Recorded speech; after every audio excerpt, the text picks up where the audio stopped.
অদম্য অভি নানা প্রতিবন্ধকতা ও প্রতিকূলতা পেরিয়ে কোনো বাধা তাকে দমাতে পারেনি। শৈশবে বাবাকে হারান, তারপর হারান একমাত্র বড় বোনকে। তবে এসবে থেমে যায়নি অভি, লড়াই চালিয়ে যাচ্ছেন জীবনের সঙ্গে।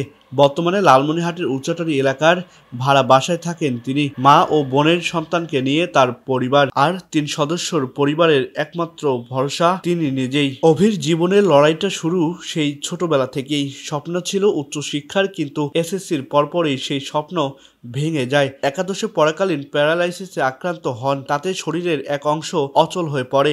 এরপর শুরু হয় জীবনের নতুন অধ্যায়। সেই অধ্যায় মোটেও সহজ ছিল না।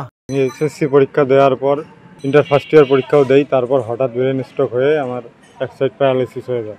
বাবা ছাড়া সংসারে যেভাবেই হোক আমার মা আমার ট্রিটমেন্ট চালায়। ট্রিটমেন্ট করার পরেও যখন সুস্থতা আসলো না, তখন অভাবের সংসারের দায়িত্ব নিতে আমি যে কোনো একটা ব্যবসা শুরু করি। প্রতিবদ্ধকতা থাকা সত্ত্বেও আমি চা বিক্রি করি, অর্গানিক চা বিক্রি করি। পাশাপাশি সবাই আমার কাছে চা নেয় এবং উৎসাহ দেয়। একদিকে পারিবারিক অসচ্ছলতা, আরেকদিকে শারীরিক প্রতিবন্ধকতা, কিন্তু হাল ছাড়েনি অভি। প্রতিদিন সকাল থেকে রাত পর্যন্ত লালমনিরহাট শহরের দোকানে দোকানে চা বিক্রি করেন। এই আয়ে চলে মা ও ভাগ্নেকে নিয়ে গড়ে ওঠা ছোট সংসার।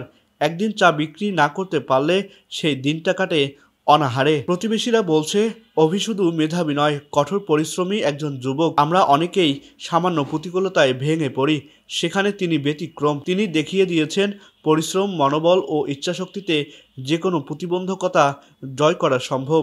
মেধাবী ও পরিশ্রমী অভির চিকিৎসার খরচ চালাতে জমানো অর্থ শেষ হয়ে গেছে। তাই ইচ্ছে থাকলেও অভিকে একটি ব্যবসা প্রতিষ্ঠান করে দিতে ব্যর্থ হচ্ছে তার মা। বলতেছি, আমার ছেলে দেখছে আমার মা কামাই করে নিজে নিয়ে আসে, আমার তো সব কিছু দিতে পারে না। আমার ছেলে চলতেই পারে না, এখনো এইবার নিয়ে 4বার স্ট্রোক হইল। যে ওর মুখ দিয়ে ফানা টানা পড়ে কেঁদে ওই রকম হয়, আমরা সেটা জানি না। কেউ আমাদের উপর নাই ধরতে গেলে এখন কেউই নাই। আমরা একাই চলতেছি, মানুষের বাড়িতে ঘর ভাড়া দিয়ে। অদম্য অভি তার স্বপ্ন নিজ উদ্যোগে ও পরিশ্রমে একটি ব্যবসা প্রতিষ্ঠান দাঁড় করাতে চান।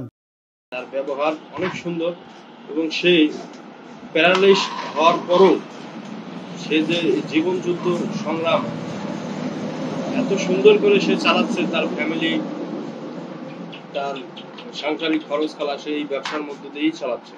খুব ভালো স্যার, আমার জানা মতে যদি আপনারা সাহায্য করতেন বা সহযোগিতা করতেন তাহলে শারীরিক প্রতিবন্ধকতা, প্রতিকূলতা পেরিয়ে অভি কাজ করছেন, এজন্য তাকে সাধুবাদ জানাচ্ছি। অভি চাইলে সমাজসেবার প্রতিবন্ধী ঋণ কার্যক্রম থেকে ঋণ নিতে পারেন বলে জানিয়েছেন লালমনিরহাট সমাজসেবা কার্যালয়ের উপপরিচালক মতিয়ার রহমান। ছেলেটি প্রতিবন্ধী ভাতাও পাচ্ছে, আবার যেহেতু সে শারীরিক প্রতিবন্ধী, সে কর্ম করে খাচ্ছে, সে প্রতিবন্ধী তারপরেও সে যে কর্ম করে খাচ্ছে, এই জন্য তাকে সাধুবাদ জানাচ্ছি। এখন এই ভাইটি যদি আমার মনে করে আমাদের সমাজসেবার যে প্রতিবন্ধী ব্যক্তিদের জন্য আমরা ক্ষুদ্র ঋণের যে ব্যবস্থা আছে সেটা যদি সে নিতে আগ্রহী হয়, তাহলে যদি আমার সাথে যোগাযোগ করে, আমাদের যেহেতু সে তার বাড়ি উপজেলা সমাজসেবা কার্যালয় সদরের আন্ডারে করেছে, আমরা সেখানে তাকে বলে দিব এবং সে যেন ঋণটা পায় সেভাবে তাকে আমরা সর্বদা সহযোগিতা করি। দেশে অভির মতো এমন স্বপ্নবাদ যুবক থাকলেও তার গল্পটি একটু ভিন্ন।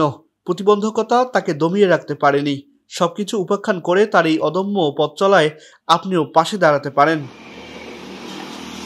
আহসান সাকিব, লাল সবুজ প্রকাশ, নিউজ ডেস্ক।